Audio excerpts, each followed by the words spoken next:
Good morning, everyone. So this morning I am filming from my kitchen and I'm cleaning it up because I'm paying off some dues from loans from my dad for my van, that's veggie oil, and my Honda, and just various different debts that I have to pay off. And I mean, I live in this house, so I should be paying them. But a lot of different things were on my mind, and so I took up my laptop to share them with everyone. There's going to be two parts to this one, and one of them is about being human, the humanness versus the self. And then I'm going to start another video that's going to be talking about what is vulnerability, and I had a lovely conversation with my friend last night about it, and she always sparks some interesting thoughts and perspectives on it.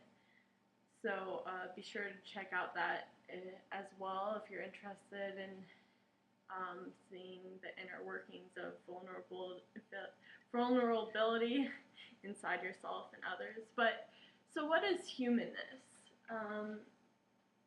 It's something that is within us all, but do we really know what it is? Is it something that we really think about? Is it something that we kind of fade away, or is it something that, we're scared of? Sometimes I think so. Sometimes I think we try to avoid being human, and that's also sometimes we're separatists, feeling that we're separate from humans or separate from each other comes into play because we don't really want to face it. But at the same time, I can also appreciate that because there's an element to us that is so much more than just being on this one plane, this one dimension. There's so many various aspects to it. So let's start with what being human is, and it's great to say that I can appreciate being able to feel my hands on myself, feel my hands on this table, feel the difference between cold and hot. I read this quote one time that was talking about a ghost that, they wish they could still feel those things, just feel the wind on their face, feel their blood pulsing through them. It's such a simple and overlooked feeling that no one really knows. It's just things that fade in the background, and instead we get consumed by thoughts. So I want to say I appreciate all of those things, and that they are very big, especially when you have so many things that are distracting you, when you just take a minute and be like, wow, I'm breathing today, and it feels great, and I can hear my voice, and I like listening to other people's voices and seeing the difference and the similarities, and when we pick up different words that other people say, your peers say, and you start saying it too. That's always fun. So then, why do people separate themselves? Why don't we want to take ownership of that human? I mean, if we chose to be here, and for some reason, every person did, or even if you don't believe, whatever your spiritual beliefs are, that we came from somewhere else, or that we're only here for this one life, we're still here. I mean, every day you choose to live, or choose to not wake up, and whatever the case is. But you're still choosing choosing that every second. So why do we shut that down? And I do think it's partly because we're scared and we don't want to relate to ourselves, and when there's things we're trying to hide from ourselves. So when we see it reflected in another person,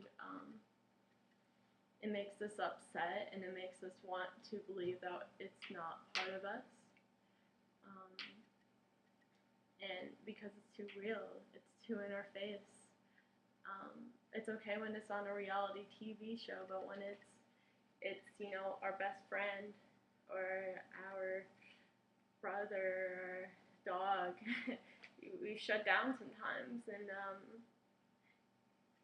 oh yeah, and bringing up dog, like, we're all Earthlings, right? We all relate to the same planet. We all have the same DNA structure, except for like a 0.2%. So, how do we not relate to them as well?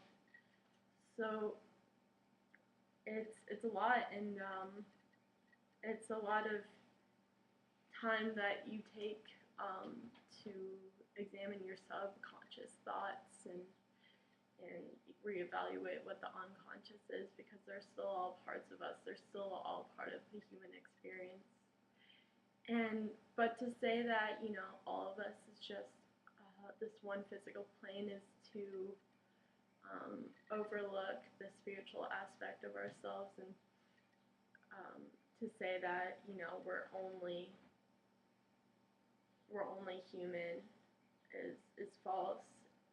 Although we're living a human experience, it's not the only thing that we're about, and we know this, or we wouldn't think about it so much. We wouldn't wonder what's out there, because secretly we know that there's more to this. We know, and it is a lot about hoping that it's not only this life, but if we were to really live and be alive in this life, we wouldn't be thinking about what else is out there so much, and it would be more like a faded memory. So I can appreciate seeing how we're separate, and letting it be okay when we have these weird thoughts. We're like, what is this thought? What's going on? Like I don't want to think those things. I'm perfect. And then we're like, oh no, I'm not perfect. I'm an idiot. And then it's a whole spiral. And if you ever try to meditate, that's pretty much what goes on in your head. So it's just a lot of different things that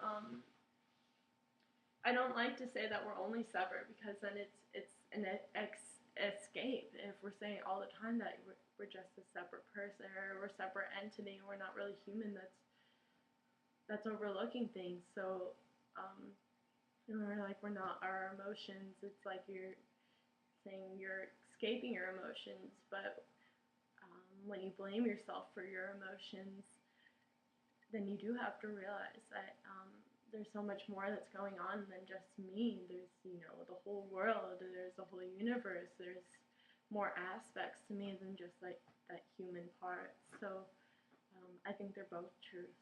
I think being separate from self, or separate from human in the physical plane is true, and I think that